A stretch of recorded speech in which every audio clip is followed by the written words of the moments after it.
If you're right, say yeah. Yeah. And if you're right, say yeah. Yeah. Say yeah. Yeah. Say yeah. Yeah.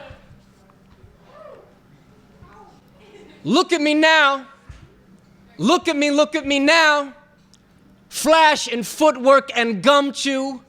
Long hair and tardy and post-racial, even my humility a sales pitch. I am honored to be here tonight. Now watch me wash in the fuss of this stage light. Miss girlfriends I do not have, ignore the boyfriend I do. Hate a family whose love is the reason I'm alive. Here are the lies that sound like water. Watch me show up to the black tie and sweats and Air Maxes, grin like a payday, beg, clap while I flash the bones of another life. Fill me with praise I cannot sleep without. Let me dare you to ask if I work here, between slam scores and Sunday dinner, dance practices and football tailgates. I work here, damn it. We are lower class, came up the way with silver spoons, hardest in jazz music. Nobody ever handed me anything except boy choir and national parks and love caped around me like a steel curtain. But here come their drinking problems. Here come their shattered marriages. Here come the doors they punch and the people they wound. Here come the things they shout at holiday parties. Here come the costumes they wear to hide from themselves. Let's call them the Willys. Here are their worst mistakes wandering around on all fours in broad sunlight. Now look at me. Thank you.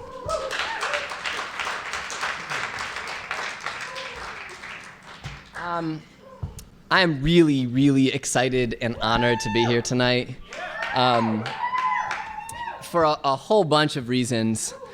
This book it's really exciting to see it out in the wild and in the live.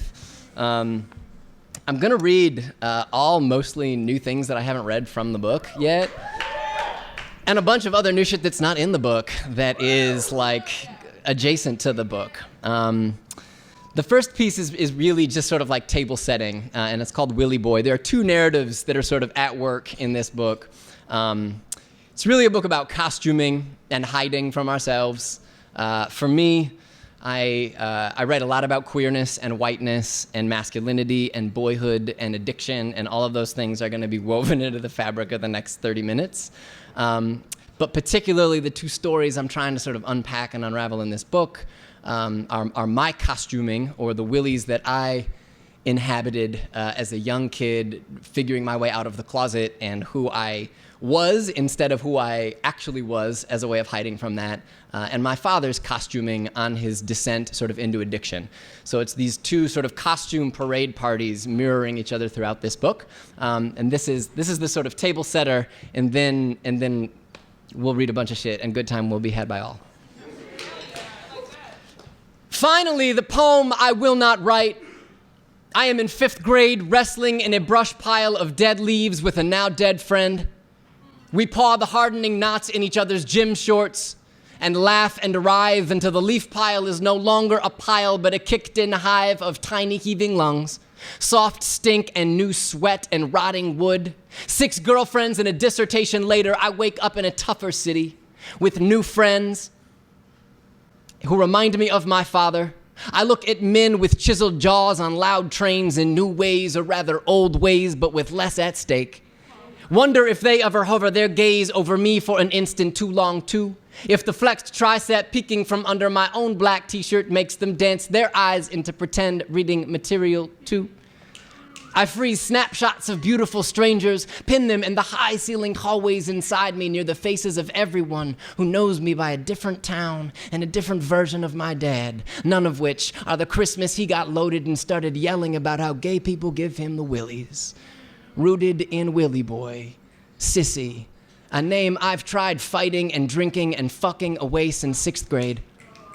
A badge I've buried amidst the brass edges of ball fields and rap songs, and still, from beneath the goose down of this new bearded man, soft snore into my shoulder's right teacup, hairy thigh laid heavy across my lap, I peck the first lines of a poem I will not finish. Another Willy, a sissy, it raises its hand draws a blank, it swells its chest, coughs soot, curls its fists, slinks into the dark.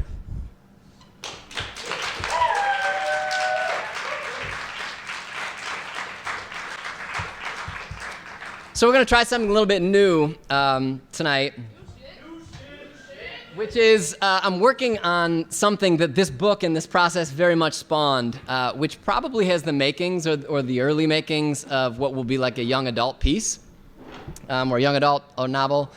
But when you see me pick these ones up, they're all kind of in the same voice and part of the same chorus. Jonathan Taylor Thomas made me gay. Or at least he made me worried that I might be. It's not that I did not find him cute when he was on Home Improvement, it's just that it was the 90s and there wasn't exactly Google, so when that hour ended, you just turned it off until the next night, but not everything required the internet. The bottom of Rachel Ferguson's flip-lid desk, for example, was one of those things. And it was rubber cemented with magazine cutouts of blue-eyed JTT and People and Teen and Got Milk ads with ruffled hair, and lucky me because I sat right next to her, so every time she needed a pencil sharpener, I'd get to steal a sneak peek, and that's probably what I mean by made me gay. Or at least made me worried that the only way I would ever get to imagine my lips against his milk stash or all of the milk stashes would be one careful glance at a time.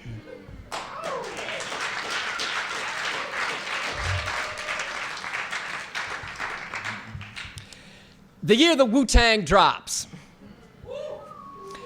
Abbott Elementary has your parents on speed dial. Each time Miss Baker calls to deliver the same tiresome news, you offer the same shrug. Interrogations at the kitchen table go in circles. They wonder why you would do such a thing, where you heard someone say such words. You say that you are sorry, it just slips. Each four-letter leaps into the air like a winged grenade. Playground, art class, spelling tests. Scared to tell them the secrets you've discovered lurking outside your older brother's bedroom, ear plated against his door like a stethoscope. How you thieve albums from his shelves like grapes in a grocery aisle to gorge in private, pound on repeat until each word is a mantra you can mumble in your sleep. Scared to say how 3 continents away this music feels pulsing through your small body. How fat your white boy eyes bulge at the sight of something so unmistakably not yours. How proud you are of what Ghostface Killer is quietly doing for your vocabulary. Each weapon a dangerous insect you seal in its own glass jar. How you roll it in your mouth, a thick malt, tongue its chipped edges until you are certain of the exact ways it can scythe a whole life in two.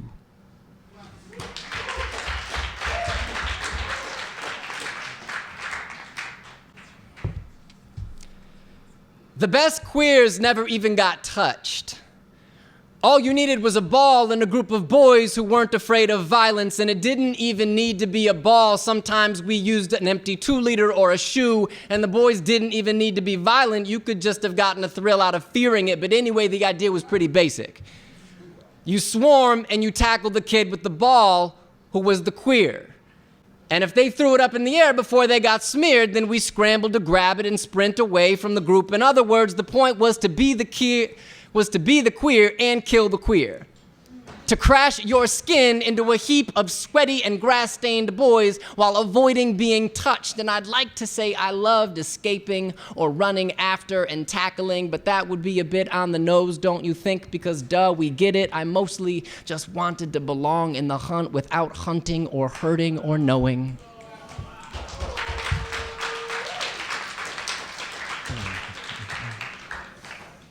We're gonna keep on rolling, we good? Great. I like it, this energy is great. You're feeling good. It did occur to me when I was getting ready to come up here, I was like, oh shit, my shirt is the same color as that curtain. Let me just unbutton a non-orange part of my outfit. This poem is called The Definition of Privilege. Nathan and Davis had the wad of bills we stole from Nathan's grandpa's work coat, so when they let us down the block to hop in, we followed because we were thirsty and had no idea our friend Alex, who was black, would minutes later have his chest on the pavement. A stranger's hands scaling his waistline and thighs, while the rest of us would watch from the sidewalk with our tongues pretzeled like the barrels of cartoon rifles, and I was 9 years old, on the verge of a 15-year obsession to prove I was not whatever it was that kept me off the pavement alongside Alex.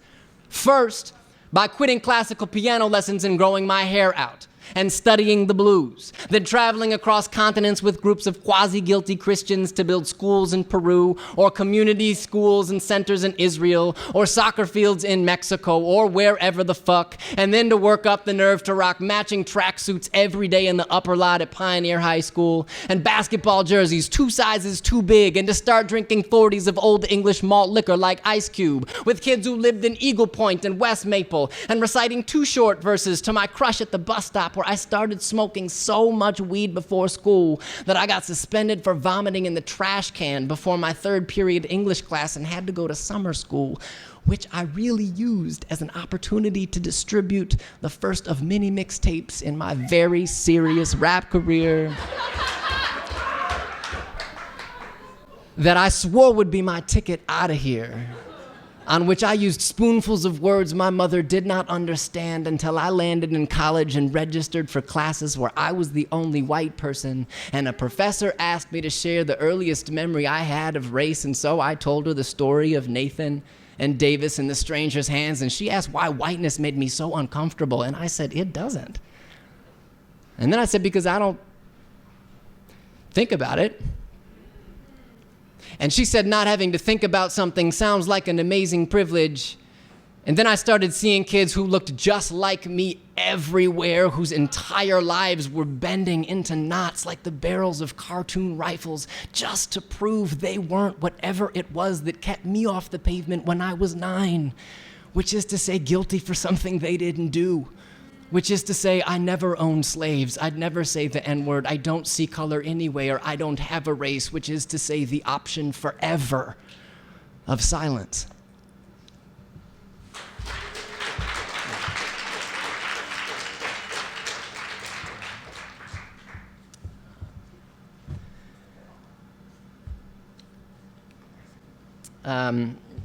Zach, I appreciated your comment about the humanization of my father.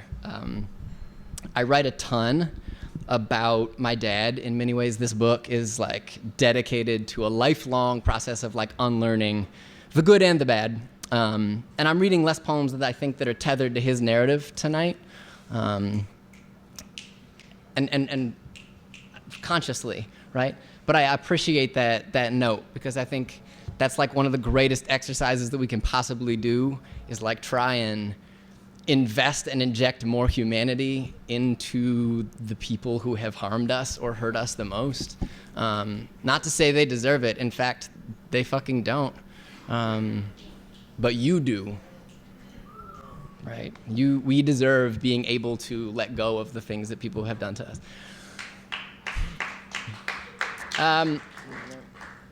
Men's 10-meter London Olympics. Not all of them are gay, I say quietly.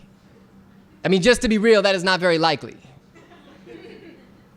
This is the first of many summers in my 20s where I defend the male body to my family as a trial. Sniff the air, retreat.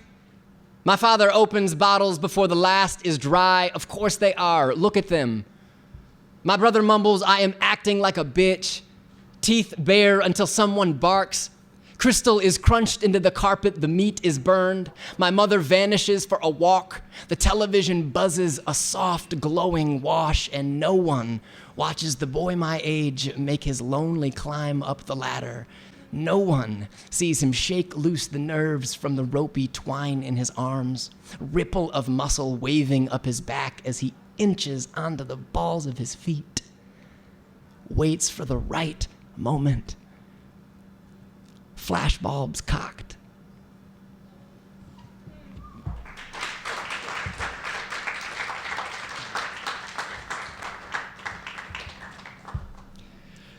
The pussy don't bite, is what they kept taunting and laughing on the other side of the door. Jessie was older and in the good choir and sometimes joked with my friends that she wanted to be the one who fucked me first, which I always thought was weird but also flattering because she was the lead in the musical and I only had a small part. So when she grabbed my hand and walked me across the cast party to the bathroom, I was sort of prepared for the best or the worst or the best or maybe a hand job or an easy exit like, wait, I'm too stoned, or this will ruin our friendship, but I just didn't factor in the boys. And that I'd have to do it listening to them, listening to me from the other side of a single thin strip of light. And that passing through them lined up like a corridor outside would be the only way that I would ever get to leave.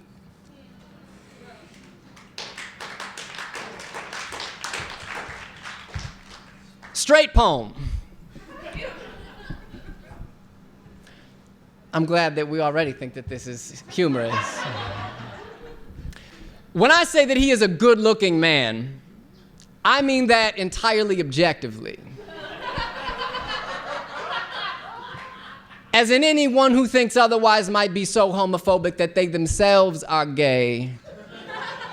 And I am not gay, therefore I appreciate how others might be drawn to certain features that he holds. When I say that I find him handsome, again, I would like to clarify that statement. I think of him as beautiful in that girls love him sort of way. How if I were a girl, I might wait outside his dressing room too. I might write him letters too. However, I am not, so I won't, but I get it.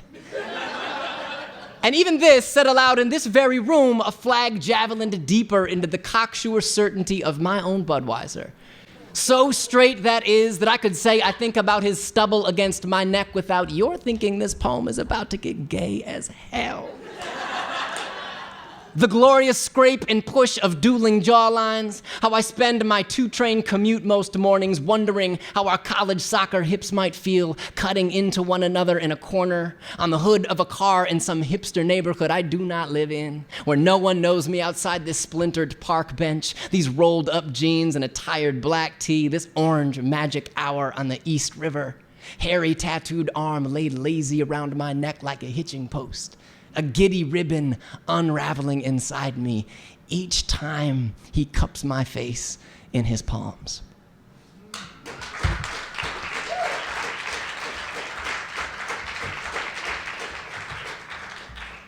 Cool. I'm glad to be reading these ones. Thank you for listening to these. They're brand new and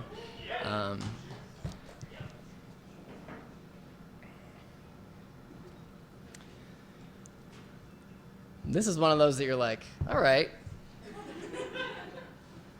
I'm definitely about to read this, right? Cool, just checking. I was into fishing and he was into me. Which honestly was kind of a win-win. I would bait our lines and unhook the catch and all the other fishy stuff, and he would make picnic baskets with beers and snacks and floppy sun hats and maybe even a cigar or two because they were great for the mosquitoes.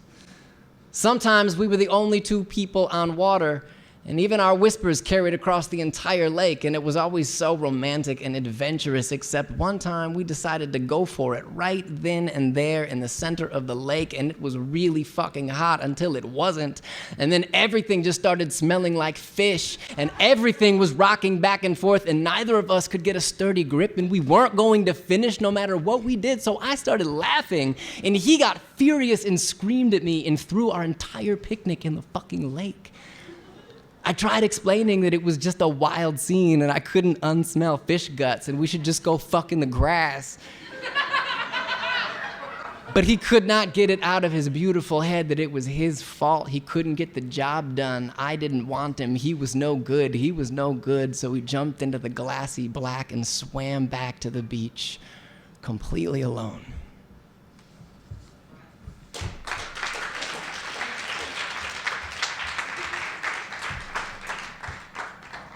I'm going to read just a couple more.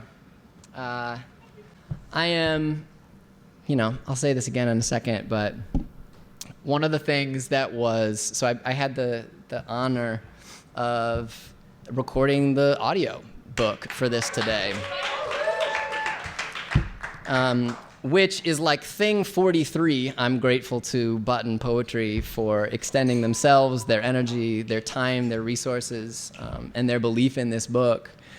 But one of the things that was really powerful for me was that, you read this fucking thing and it takes like 90 minutes and it's great. And you're like, wow, I hope this works out, because how I'm about to read it is about how people are about to read it. And it was great. It was a powerful experience. But then I got to the end, and just reading name after name after name after name after name of people that I want to acknowledge that are a part of the community that is this thing was really overwhelming for me. And Button and the community that has become, that chose to take a risk on this and draw me into the ongoing dialogue that is their tip of the spear in terms of changing literary America, was an honor beyond belief. So I'm really fucking excited to be here. Thank you, thank you, thank you. And make no mistake, you being here tonight is directly correlated with things like this being able to happen. So if this is your first time, come the fuck back.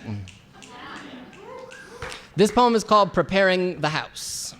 This is, I guess, one of the few from the book, at least tonight's set, that are about my dad. Preparing the house.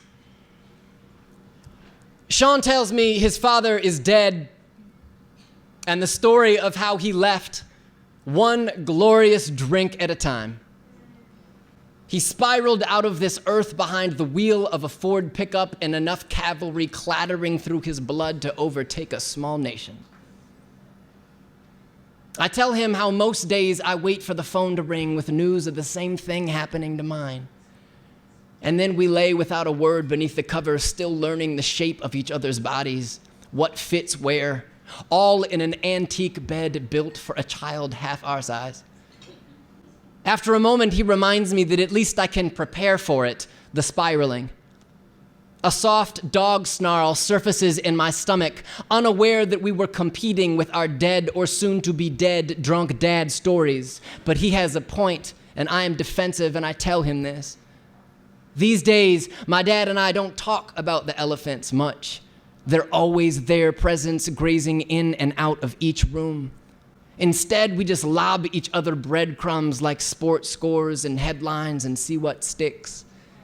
And it is work to think of small talk as anything other than futile, like chopping at the rind of a redwood with a bread knife, while my mother lumps over a friend's kitchen table with her head in her hands and steely tree-ringed table coasters drooping beneath her eyes.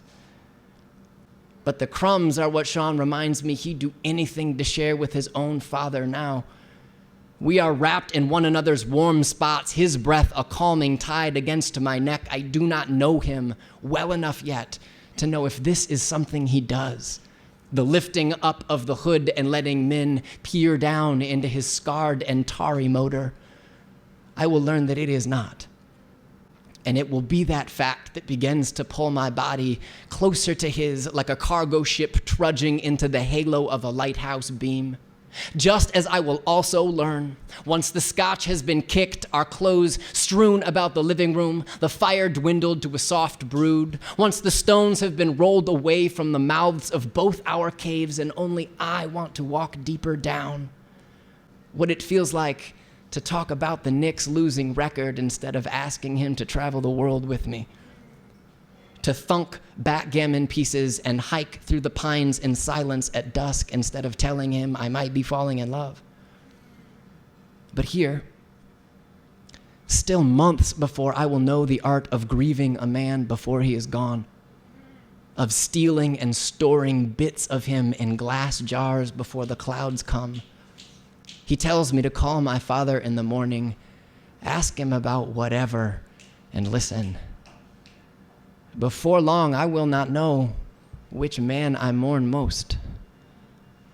Just that the basement of my body is beginning to stack to the ceiling with boxes from both their lives, or all their lives. That this shadowed room and beard sweat and chorus of raccoons chirping outside is a box of its own, and that tomorrow we will begin boarding up the windows with small talk, one tiny nail at a time.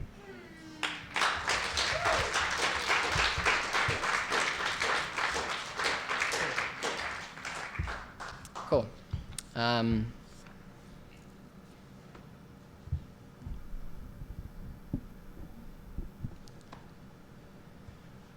Cousin Josh was the first gay man I knew who wasn't on TV.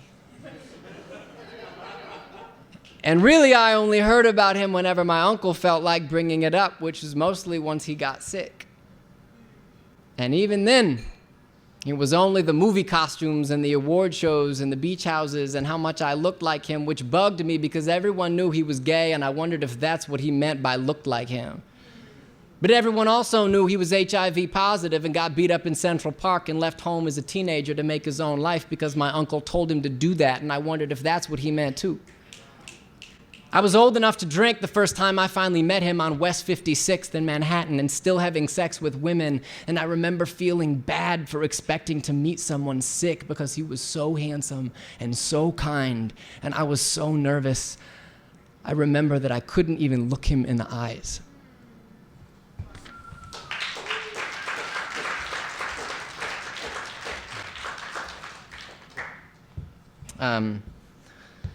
So this will be the last piece that I read.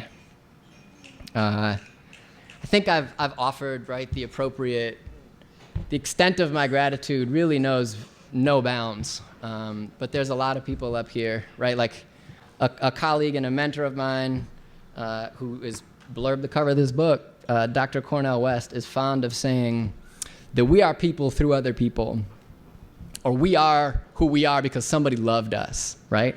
And that is a blade that cuts both ways, right? Like, we are who we are because somebody loved us, and depending on how they loved us or which direction they were able to do that, that is who we become, which makes us even more cognizant of when people choose to love us right, and the community that Button is building and the way they are inviting different authors and different stories and identities into their spaces is one that I'm deeply excited for and deeply grateful.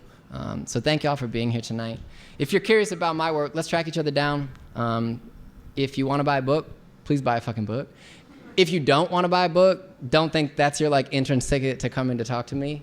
I'm a fairly approachable human being. I should also mention, before I drop this, that I think the purpose of the work we do in the world is to push people toward being more courageous actors in their own lives. And part of that means saying the thing that is hard. And a lot of the consulting work I do as an educator and a strategist for different companies and organizations is using creativity and the arts to help people say the hard fucking thing. Not necessarily like the corny, like one-stop shop diversity training, but like pivot that to a completely different category. Like, what can we do to give ourselves permission to say the thing that scares us about showing up in the lives and the bodies we've inhabited? So that's the work I'm writing toward. And if there's anything that we take from the kind of work that like Button as a press and so many other presses are incubating right now in this dire fucking moment in America, it's that we need to be saying the courageous things and we need to be saying them more often. This poem is called Adoption. There are men whose mouths my tongue has lapped through, whose stink and hum I have tasted in bar rooms too slicked over with whiskey and Whitney for anyone to be the wiser, who I could not help but offer outstretched in my slight hands when my mother asked, now that what's-his-name and I are done. What's next? Meaning, is dick the thing you're settling into and onto?